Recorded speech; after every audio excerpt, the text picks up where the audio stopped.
នេះខ្ញុំកណ្ដាបញ្យល់ប៉ុណ្ណឹងដើម្បីឲ្យលោកម្ចាស់ទទួលសេចក្តីជាទៅខំប្រឹងប្រែងទៅទាំងអស់គ្នា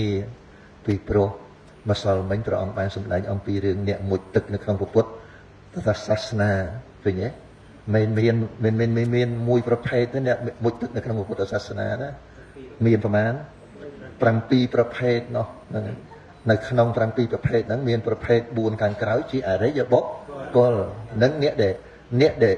មុជមែនប៉ុន្តែលោតងើបឡើងគឺ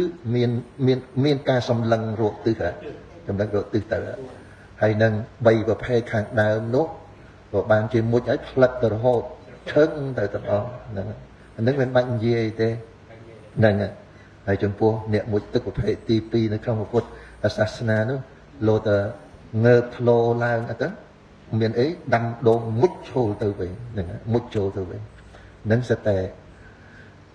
សត្វទាំងឡាយមានកម្មជារបស់ខ្លួនឯណាហ្នឹងឯត្រង់ប្រភេទទី3នេះបុគ្គលោឧមុជិតធ្វាថេតោហោតេមានន័យថាបុគ្គលនឹងងើបធ្លោឡើងមកហើយក៏ឈរពាក្យថាឈរនេះបានន័យថាដែតលិចធ្លោមកដែតនៅនឹងឯងផ្កាត់មុខនៅនឹងឯងហ្នឹងដែតហ្នឹងដូចយើងឈើដែតអញ្ចឹងណាហ្នឹងពាក្យថាឈរនៅក្នុងទីហ្នឹងគឺថាវាដែកនៅ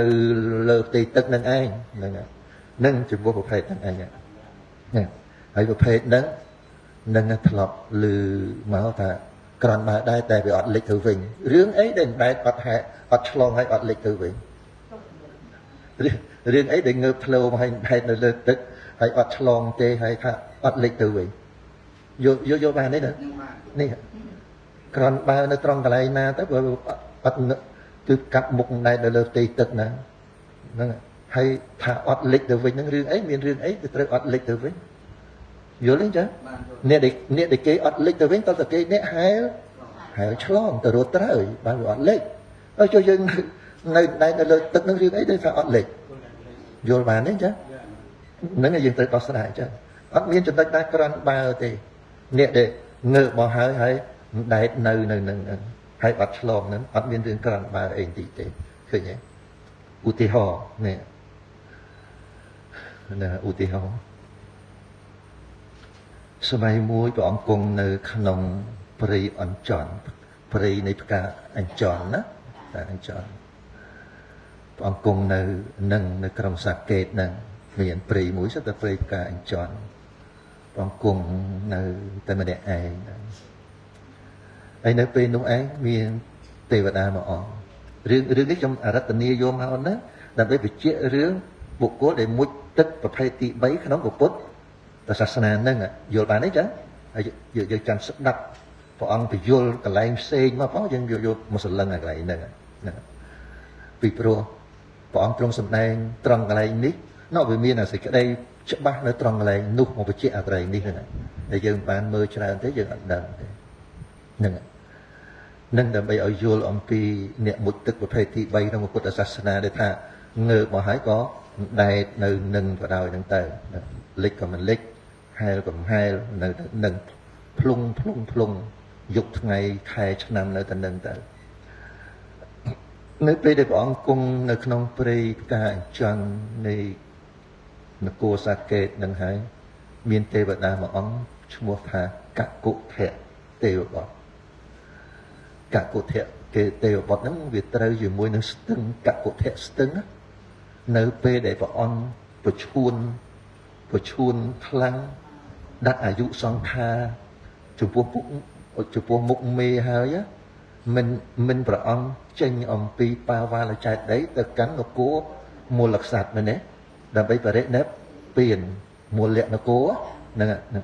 នៅកន្លែងហ្នឹងមានចំណុចមួយព្រះអង្គស្រេកទឹកមែនទេស្រេកទឹកឲ្យព្រះអនន្តហ្នឹងទៅដួសអនន្តប្រកែកថាបើព្រះអង្គចាំទៅដល់ខាងមុខទៅចាំព្រះអង្គមានទឹកថ្លាហ្នឹងព្រោះអីរទេះ500ទឹកឆ្លងមិញហ្នឹងទឹកឆ្លងហើយរទេះ500ឆ្លងទឹកវាល្មិចក៏អត់ខ្វល់ហ្មង500រទេះហើយព្រះអង្គក៏កាន់ទឿនអនន្តថានេះអនន្តហើយតថាគតលហិតលហៃណាហ្នឹងថាទៅដួសទឹកឲ្យតថាគត ព្រះអនន្តបកែកជាលើកទី2បែរទៅទី3បានព្រះអនន្តដល់ទី3ទៅមិនបកែកទៀតទេទឹកកំពុងល្អក់ខ្វល់nữa cònព្រះអនន្តដាក់បាតផ្អៀងទឹកហូរចូលមកទឹកថ្លានឹងវាមកអស្ចារ្យព្រះអនន្តថាអស្ចារ្យនិយាយតាមពិតអនុភាពនៃព្រះសម្មាសម្ពុទ្ធក្រៃលែងណានឹងគ្រាន់តែរូបខាងក្រៅផងត្រង់តែនាមធម៌នៅក្នុងបកាយរបស់ព្រះអង្គតើធម៌នឹងឧត្តមប៉ុណ្ណាតើឃើញទេហើយព្រះអនន្តថាចាំនៅមុខនោះមានស្ទឹងមួយកកុ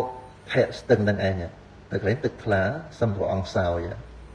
ហើយទេវតាហ្នឹងមានឈ្មោះថាកកុភៈទេវបុត្រនឹងឯងណាបានចូលមកថ្វាយបង្គំព្រះដ៏មានព្រះភិក្ខអីក៏សាកសួរព្រះអង្គបុព្វព្រះអង្គដ៏ចម្រើនព្រះអង្គមានសេចក្តីត្រេកអរដែរអត់រាល់ថ្ងៃហ្នឹងព្រះអង្គជាវិខុមានសេចក្តីត្រេកអរដែរអត់ព្រះអង្គតើថាគាត់ត្រេកអរព្រោះបានអីនេះព្រះអង្គឆ្លើយទៅវិញណាទេវតាសួរថាបុព្វព្រះអង្គដ៏ចម្រើនព្រះអង្គជាវិខុមានសេចក្តីត្រេកអរដែរទេតែថាគាត់ត្រេកអរព្រោះបានអីឃើញទេ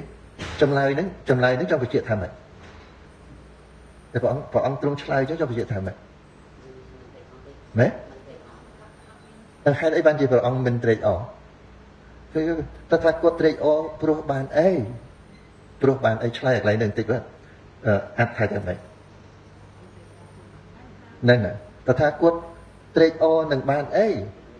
យល់ទេមានន័យថាម៉េចហ្នឹងមានន័យថាម៉េចគាត់ចឹងទេវតាសួរតើព្រះអង្គត្រេកអរដែរទេតើថាគាត់ត្រេកអរព្រោះបានអី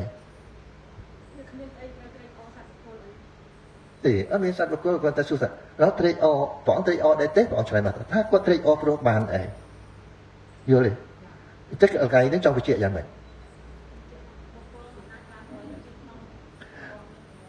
នេះគឺអ្វីទាំងអស់ដែលថាអត្តភាពរបស់យើងវាមានតែទ្វេរវិថីដែលមានអារម្មណ៍មែនទេតែទ្វេរវិថីពេលដែលវាកើតមកធ្វើឲ្យឃើញហើយវាបានអីវាឃើញដែរយើងមើលគិតមើលអបសោតទ្វេរវិថីដែលវាបានលឺសំឡេងឬហើយវាបានអាសំឡេងនឹងមកមិនបានអីដែរឃើញទេអ្នកដែលមិនបានហ្នឹងវាត្រង់ថាពេលឃើញអញឃើញនៅដែរដែលសង្កត់ថាបានយល់ទេចឹងពេលលឺអញលឺអញ្ចឹងសង្កត់ថាខ្លួនឯងបាននេះបាននោះអញ្ចឹងយល់ទេចឹងដល់ព្រះអង្គទៅសម្ដែងថាតើគាត់បានអីត្រេកអរព្រោះបានអីវាគាត់តែជាទ្វេរវិថីជាការប្រព្រឹត្តទៅរបស់រូបធម៌និងនាមធម៌ចិត្តចេតសិកកើតរលត់មានបានអីដែរអត់រហូតអត់បានអីយល់បានទេចឹងហ្នឹងឃើញអញ្ចឹងព្រះអង្គសើចសោកដែរអត់ឃើញទេថាគាត់សើចសោកព្រោះអ្នកណាមកផ្ចាញ់ថាគាត់មានសត្វបុគ្គលណាមកផ្ចាញ់ដែរ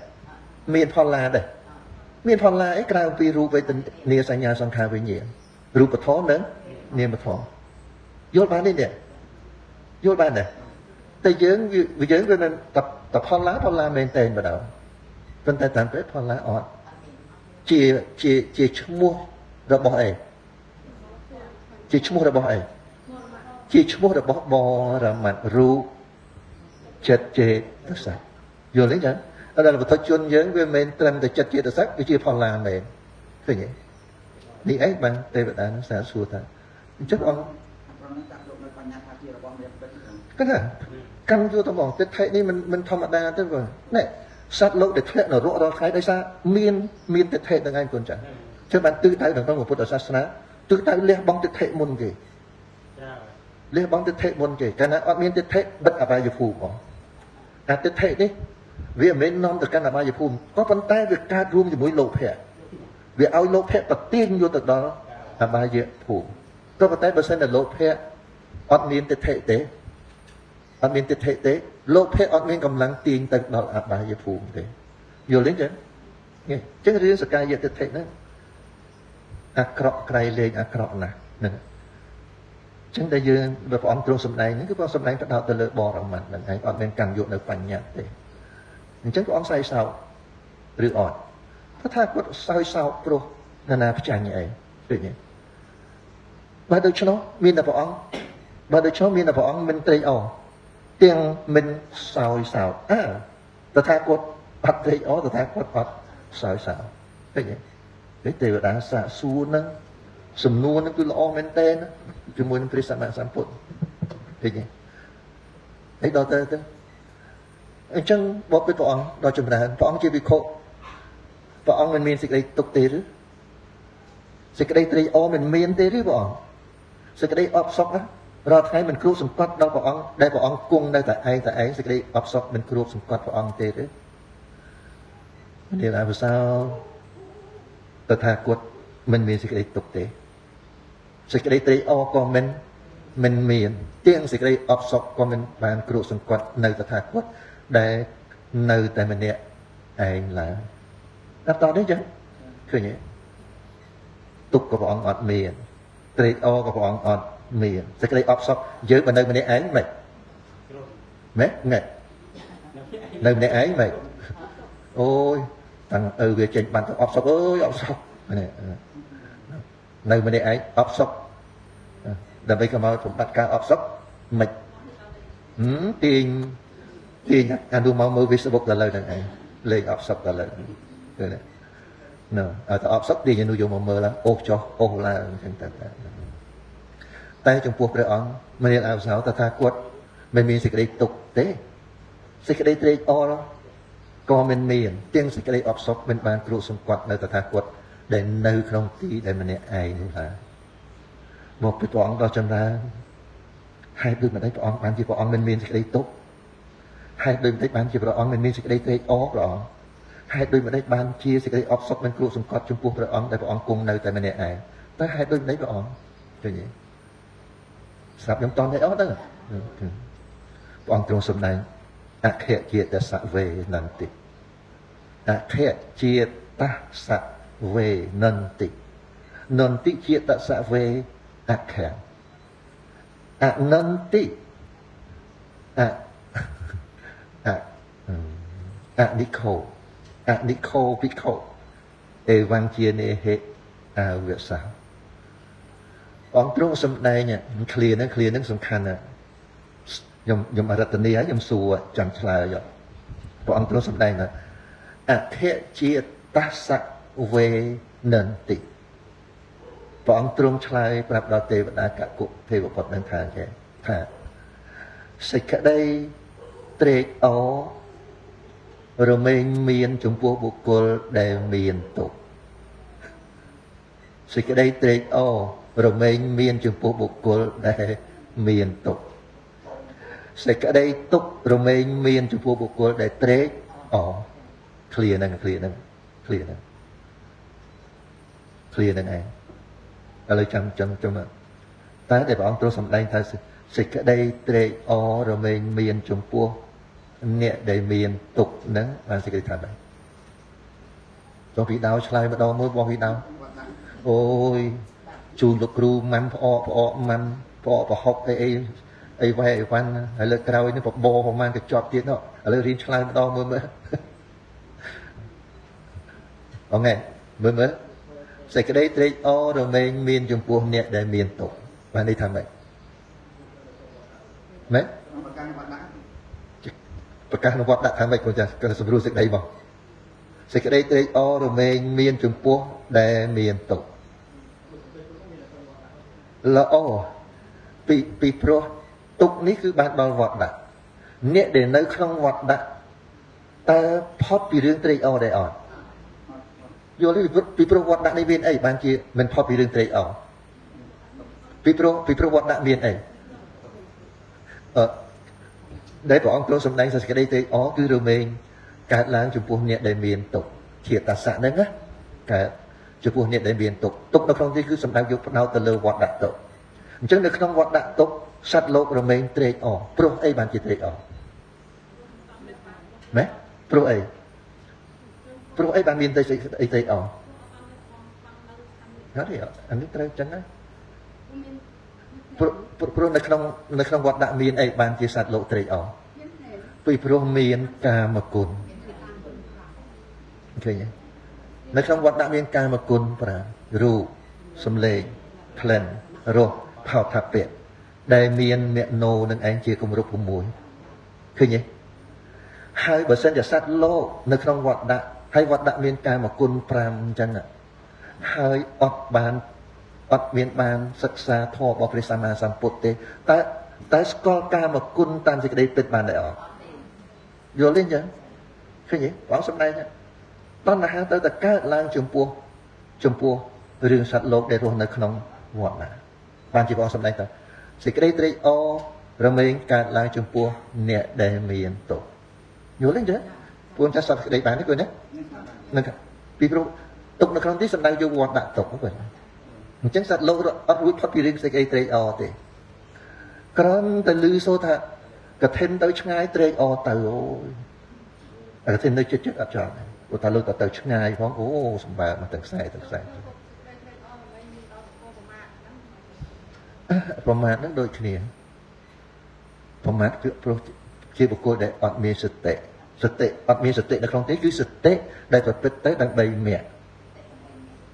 គឺសតិដែលប្រព្រឹត្តទៅដើម្បីមគ្គមិនមែនជាសតិគ្រាន់តែចេះធ្វើបន់ធ្វើទានអីទេគឺសតិដែលប្រព្រឹត្តទៅដោយមគ្គ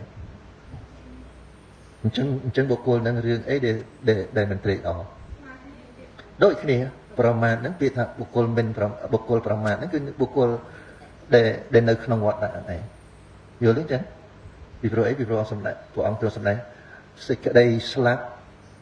បុគ្គលប្រមាទទុកដូចជាសេចក្តីស្លាប់យល់ទេចឹងហ្នឹងហើយព្រះអង្គទ្រង់សម្ដែងមួយទៀតសម្ដែងថា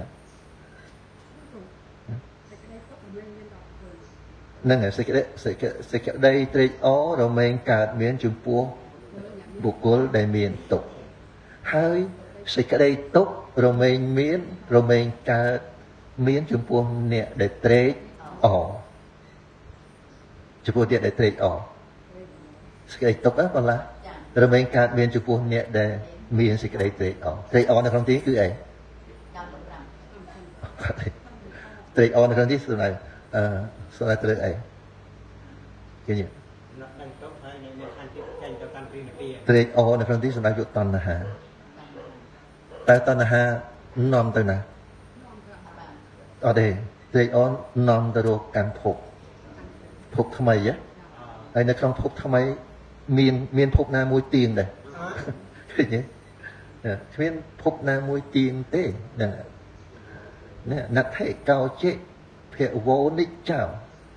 គ្មានភពណាមួយទៀងទេបើភពណាមួយមិនទៀង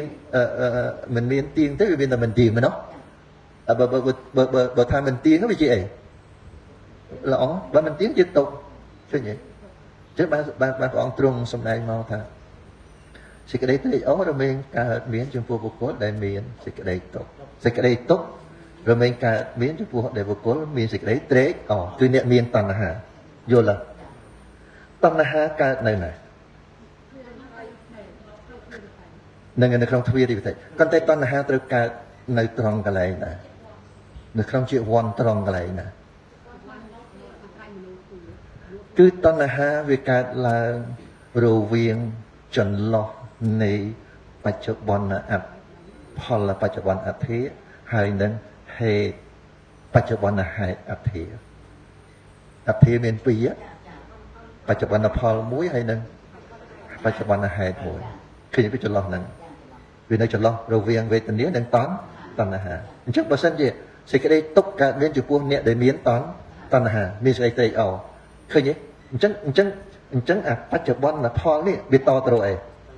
ទៅរកបច្ចុប្បន្នហេតុមែនទេអញ្ចឹងរួចផុតចាកទុក្ខបានទេអត់ស្រាប់បានទេគាត់ចឹងឃើញទេកាលណាអត់មានការចម្រើននៅវិបស្សនាអត់មានការចម្រើនប្រតិបត្តិបដិបទារបស់ព្រះអង្គទេ 100% តាំងពីយើងកើតមករហូតដល់ឥឡូវជិតស្លាប់ទៅវិញហើយគឺចន្លោះរវាងបច្ចុប្បន្នផលនិងបច្ចុប្បន្នហេតុតរវាងវេទនានិងតណ្ហាដែលយើងអត់ប្រតិបត្តិយល់ទេចឹងតែចំពោះយើងដែលយើងជួបព្រះសម្មាសម្ពុទ្ធសត្វធម៌របស់ព្រះសម្មាសម្ពុទ្ធហើយយើងជាបុគ្គលដែលជាអ្នកមិនប្រមាទជាអ្នកប្រាថ្នាតិចនេះគឺដូច្នោះវាមានបដិបទារបស់ព្រះអង្គហ្នឹងវានៅខាងរវាងបច្ចុប្បន្នផលនិងបច្ចុប្បន្នហេតុបដិបទាវានៅខាងចំអាចន្លោះហ្នឹងយល់ទេចឹង អញ្ចឹងវាមានឆ្លងទៅរកគ្នាបានដែរអត់វាដាច់luônពីព្រោះអីពីព្រោះបដិបទារបស់ព្រះអង្គដែលជាវិបស្សនាវិថីហ្នឹងវាទៅកាត់អាខ្សែចរន្តចេញពីវេទនាទៅរកតណ្ហាអញ្ចឹងតណ្ហាត្រូវដាច់មែនទេបើទៅដាច់ទេអញ្ចឹងសេចក្តីទុក្ខរមែងការឡើងចំពោះបុគ្គលដែលអត់មានតណ្ហាដែរអត់មានយល់បានទេគូចានេះឯងចំណុចឃ្លាដែលព្រះអង្គទ្រង់សម្ដែងនេះបញ្ជាក់ត្រង់អ្នកដែលមុជទឹកប្រភេទទី3ហ្នឹងគឺត្រង់ហ្នឹងឯងហ្នឹងរឿងអីដែលរួចផុតពីទុក្ខបានឃើញទេសេចក្តីត្រេកអររមែងកើតមានចំពោះបុគ្គលដែលមានទុក្ខសេចក្តីទុក្ខរមែងកើតមានចំពោះបុគ្គលដែលមានសេចក្តីត្រេកអរនឹងសំដៅលោកជនមុជទឹកប្រភេទទី3ហ្នឹងឯងមានរឿងអីរួចផុតពីសេចក្តីទុក្ខយល់ទេមីហ្នឹងនេះគឺយើងត្រូវឲ្យយល់ចាហ្នឹងមនាលអវសោសេចក្តីត្រេកអររមែងកើតមានចំពោះអ្នកដែលមានទុក្ខតែសេចក្តីទុក្ខរមែងកើតមានចំពោះអ្នកដែលមានសេចក្តីត្រេកអរមនាលអវសោភិក្ខុមិនមានសេចក្តីត្រេកអរទាំងមិនមានសេចក្តីទុក្ខក៏មានដែរព្រះអង្គទូលសម្ដែងភិក្ខុដែលមិនមានសេចក្តីទុក្ខមិនមានសេចក្តីត្រេកអរក៏មានដែរក៏មានដែរឃើញទេទុក្ខក៏មិនមានសេចក្តីត្រេកអរក៏មិនមានឃើញទេចំពោះភិក្ខុស្ដាប់បានទេកូនចាហើយឈ្មោះថាភិក្ខុគឺអីល្អគឺជាអ្នកឃើញភ័យនៅក្នុងវត្តណាឃើញទេអញ្ចឹងសេចក្តីត្រេកអរមិនមានដល់បុគ្គលដែលឃើញភ័យនៅក្នុងវត្តណាទេនេះសេចក្តីទុក្ខមិនមានដល់បុគ្គលដែលឃើញភ័យនៅក្នុងវត្តណាទេមែនទេហេតុអីបានមានពីព្រោះគេបានជួបព្រះសម្មាសម្ពុទ្ធបានងើបផុសចេញពីទឹកហើយគេសម្លឹងរកទិសហើយគេសម្លឹងរមិលមើលទិសណាផងឡាបានដល់សោតាបណ្ឌបុគ្គលកលយានបតិជនសង្គ្រោះចូលអ្នកដែលងើបមកហើយសម្លឹងរមិលមើលឃើញទិសអត់សង្គ្រោះជាមួយនឹងបុគ្គលដែលងើបមកហើយដែកនៅលើទឹកហ្នឹងទេយល់ទេអញ្ចឹងណាបានទេកូនចាគឺនៅលើចំពោះបុគ្គលដែលងើបធ្លោហើយសម្លឹងរមិលមើលទិសឃើញនឹងបានដល់សោតាបណ្ឌបុគ្គលហើយនេះបុគ្គលមួយទៀតងើបមកហើយហែលឆ្លងឃើញទេហែលឆ្លងអញ្ចឹងមកកាន់លោកនេះបានម្ដងទៀតហើយបរិណិតពៀនហើយបុគ្គលមួយទៀតងើបធ្លោហើយក៏បានដល់នៅទីពឹងឋិតនៅដល់នៅទីពឹងឋិតនៅទីពឹងឋិតនៅនោះមានន័យថាឈួរបានណាឃើញឈួរបានសំដៅយកអនាគានេះបុគ្គលដែលលោកលេងមកកាន់លោកនេះទៀតហើយក៏បរិនិព្វាននៅក្នុងលោកខាងមុខទៅហើយនៅបុគ្គលទី4នោះគឺពួកនឹងបានងើបធ្លោហើយក៏បានឆ្លងទៅដល់ត្រើយយល់ទេហើយក៏ឈួរនៅក្នុងទីកោគឺព្រះនៅពៀនបានដល់ព្រះអរហន្តទាំងឡាយដែលជាសាវករបស់ព្រះអង្គដែលលោកមាននាមថាជាបញ្ញាវិមុតតិនិងចេតោវិមុតតិព្រោះការអស់នៅទីអាសុវៈបបព្រះអង្គដ៏ចម្រើនហើយខ្ញុំព្រះអង្គខានឃើញនៅភិក្ខុដែលជាព្រាមរំលត់នៅកិលេសហើយនេះដែលបានឆ្លងនៅវត្តដាក់នេះទៅកាន់ត្រើយដែលឆ្លងផុតអំពីគ្រឿងនៃការផ្សាយទៅនៃតណ្ហាអស់កាលយូរហើយព្រះអង្គមានន័យថាលោកនឹកឃើញនៅជីវិតរបស់លោកតាំងពីណាពីណីមកខានឃើញអ្នកដែលជាប្រខៃណាស្របដូចជាព្រះសម្មាសម្ពុទ្ធឬក៏ភិក្ខុដែលជាខៃណាសវៈព្រាមដែលរលត់នៅកិលេសហើយឆ្លងនៅវត្តដាក់នោះគឺថាបានលះបង់នៅវិសត្តិកាតណ្ហាគ្រឿងផ្សាយទៅរបស់តណ្ហានឹងគឺលោកបញ្ជាក់ថាខ្លួនលោកខានឃើញយូរហើយយើងដូចគ្នាយើងតាំងពីណាពីណីមកខានឃើញពុទ្ធយូរដែរអត់ឃើញហើយឥឡូវមកឃើញពុទ្ធហើយយើងនៅមិនដឹងមិនលឺទៀតហ្នឹងគឺគ្រោះថ្នាក់មហាសែនគ្រោះថ្នាក់នឹងសុវាប្រទិញឡើងទៅដឹងជាក្តីនឹងមានន័យថាប៉ុណ្ណាមានន័យណាត្រូវការសាកសួរអីខ្ញុំយ៉ាងមិនដែរអត់មើលបច្ច័យហ្នឹងមើលមិនយល់កន្លែងណាអីត្រូវការសាកសួរខ្ញុំបញ្ជាក់ខ្ញុំនឹកឃើញខ្ញុំចេះបញ្យល់អញ្ចឹងទៅក៏ប៉ុន្តែវាអាចមានការឆ្ងល់ផ្ទាល់របស់លោកចាស់ឬក៏លោកគ្រូអ្នកគ្រូអីឃើញសាកសួរ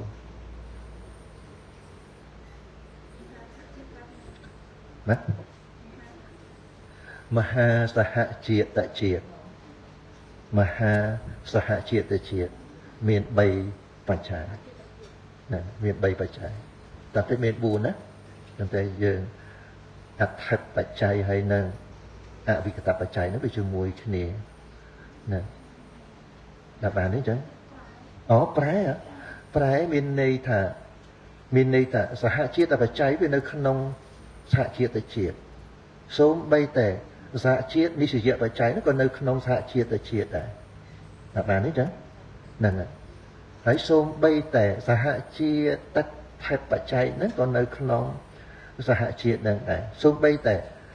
អវិកតបច្ច័យហ្នឹងក៏វានៅក្នុងសហជាតិជាតិដែរវាមានជាតិដូចគ្នាណាយល់ទេចឹងប៉ុន្តែជាតិវានេះជាតិដោយជាសហជាតិមួយជាតិហ្នឹងជាតិតស្អីណាដល់លីមួយគាត់ថាតអត់ជួហើយនឹងតទេអត់មានស្អីទេជាតិដូចកំណើតដូចយើងហៅប្រជាជាតិអញ្ចឹងណាប្រហែលលីដូចយើងហៅប្រជាជាតិអញ្ចឹងជាតិចុំអត់មានប្រជាជាតិទេរងហ្នឹងបញ្ជីជាតិសពតប្រជាជាតិហ្នឹងបញ្ជីជាតិអាជាតិហ្នឹងសហជាតិអាហ្នឹងអត់មានស្អីទេសហជាតិអត់មានស្អីទេមានន័យប្រែមកថាកើតរួមព្រមគ្នាហ្នឹងកើតរួមព្រមគ្នាហ្នឹងសហជាតិជាតិតហ្នឹងកើតរួមព្រមគ្នាមកដូចមហាហ្នឹងសំដៅយកមានន័យថាវិជាសាធារណៈសហជាតិតែដាក់ថាមហាហ្នឹងណាគឺមកអំពីបច្ច័យទាំង4ឬក៏ទាំង3ហ្នឹងមានគ្រប់ទាំងអស់ឲ្យទៅជាបច្ច័យមានគ្រប់ទាំង4ហ៎ម៉េចហ្នឹងហើយព្រះអង្គបែងចែកជាដល់តែយើងឃើញអង្គធម៌បានយើងយល់ពីព្រោះនៅអង្គធម៌វាមានបញ្ហាវិរៈណាមានបញ្ហាវិរៈហើយវាមានបញ្ហាវិរៈហ្នឹងខ្លះបានទាំងអស់ខ្លះអត់បានទាំងអស់ហ្នឹងបានយើងដឹងថាអូអានេះជាមហានេះជាមជ្ឈិមៈនេះជាខតកៈសប្បាននេះចឹងនឹងដោយសារវាទាក់ទិនជាមួយនឹងបញ្ហាវិរៈកុសលជាបច្ច័យដល់កុសលហ្នឹងកុសលជាបច្ច័យដល់អព្យាកតៈកុសលជាបច្ច័យដល់កុសលហើយនឹងអព្យាកតៈទៀតហ្នឹងអកុសលជាបច្ច័យដល់អកុសលអកុសលជាបច្ច័យដល់អព្យាកតៈហើយនឹងអកុសលជាបច្ច័យដល់អកុសលហើយអព្យាកតៈទៀតអានឹងអញ្ចឹងណាអានេះគេបញ្ហាវិរៈយើងតើសិក្សាបញ្ហាវិរៈហ្នឹងបានយើងដឹងប៉ុន្តែឥឡូវយើងគ្រាន់តែហៅទៅតាមព្រះអង្គសិនឲ្យចាំហ្នឹងទៅនេះសប្បានទេអញ្ចឹងបន្តិចឲ្យចាំសិនគេឲ្យចាំសិនសប្បានចាំដូចយើងសូត្រមេលេខអញ្ចឹងណាមើលកាលនៅក្មេងសមាធិអីសួរថាទិញមេលេខមានចេះគុណលេខឯនៅចែកលេខឯនៅតើក៏តែទិញយកចាំហ្មងយល់ទេអានោះដូចគ្នាអញ្ចឹងណាមិនតាន់ចេះមើលអក្សរទេគាត់ថាកគួគូងូចជួយញញាត់ស្អេករហូតអញ្ចឹងឲ្យចាំសិនគាត់តែឲ្យចេះមើលនៅតើចាំអានេះហើយបានយើងចាប់ប្រកបមែនណាកអាកអេ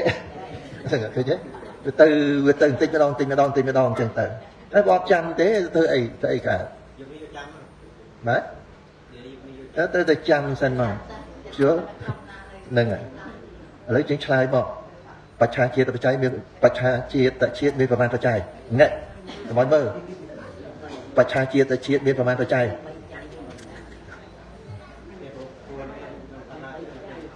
មើលគុណចាស់ឆ្លើយមើលបច្ឆាជាតិជាតិមានប្រមាណបច្ច័យគាត់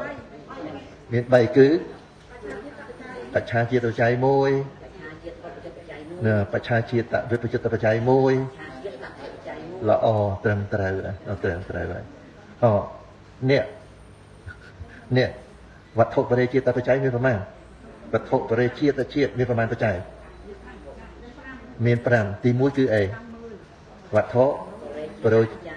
នឹងវត្ថុបរិជាតបច្ច័យវត្ថុបរិជាតនិស្សយបច្ច័យវត្ថុបរិជាតិន្ទ្រិយបច្ច័យហ្នឹងវិបច្ចុបច្ច័យនិងតថេបច្ច័យយល់ទេចឹងឲ្យចាំចឹងតែម្ដងហើយអន្តមជ្ឈិមៈសហជាតិជាតិមានប្រមាណបច្ច័យមជ្ឈិមៈសហជាតិជាតិមានប្រមាណបច្ច័យ 4គឺអីអញ្ញមញ្ញបច្ច័យវិបាកបច្ច័យក៏មើលផងឯងនឹងសម្បយុទ្ធបច្ច័យនឹងសហជីពវិបយុទ្ធបច្ច័យល្អថងផលណាឥឡូវខុទ្ទកៈសហជាតិមានប្រមាណបច្ច័យ7បច្ច័យស្អីខ្លះក៏មើលផលណានឹងហ្នឹងហើយហ្នឹងហើយត្រូវហើយមក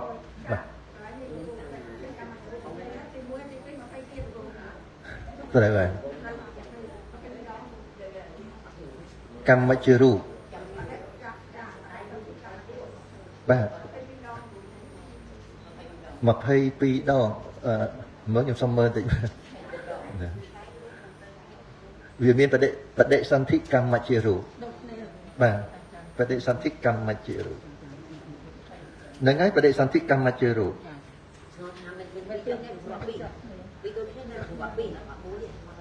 ហ្នឹងហើយត្រូវហើយប្រហែលជាមួយបដិសន្ធិកម្មជារូបមួយកម្មជារូបបាទកម្មជារូបតទេហ្នឹងហើយអូខ្ញុំត្រូវទៅកែដែរនេះខុសហើយអរគុណថងអរគុណមួយបដិសន្ធិកម្មជារូប20មួយកម្មជារូប20ត្រូវហើយល្អហ្នឹងហើយត្រូវការសាកសួរអីទៀតទេ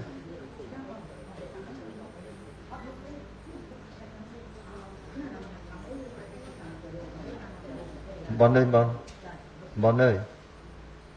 ឆ្លើយមកហៅឲ្យឆ្លើយមួយម៉ាត់មក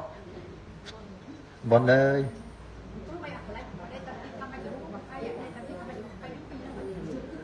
មួយបដិសន្ធិកម្មជារូបមួយកម្មជារូបហ្នឹងហើយមួយកម្មជារូប20មួយកម្មជារូបខណៈដែលបដិសន្ធិហ្នឹងចាតាមពិតទៅដាក់ប្រវត្តិកកម្មជារូបបាទកម្មជារូបហ្នឹងហើយអរគុណចុះកម្មជារូបទាំងអស់មាន20ថែមឧបច្ចយរូបនិងសន្តតិរូបហ្នឹងឯងមករូប20ហ្នឹងដែលជាសភាវៈរូប18នោះហ្នឹងរូប18អញ្ចឹងប៉ុណ្ណឹងឯងគុំចឹងណាអត់សួរទេប៉ុណ្ណឹងបងអៀងតិចណាបងអៀងហាក់លីអើយតិចណាហាក់លីពាក្យព្រះណាសន្តិតែតិចក៏បានបនដែរមិនធម្មតាព្រោះពាក្យទាំងអស់ហ្នឹងសិតតែធ្លាក់ពីព្រះអស់របស់ព្រះអង្គអញ្ចឹងយើងតិចហ្នឹងបានបនច្រើនណាស់ហ្នឹងអញ្ចឹងប៉ុណ្ណឹងគុំចឹងណាសូមអនុមោទនា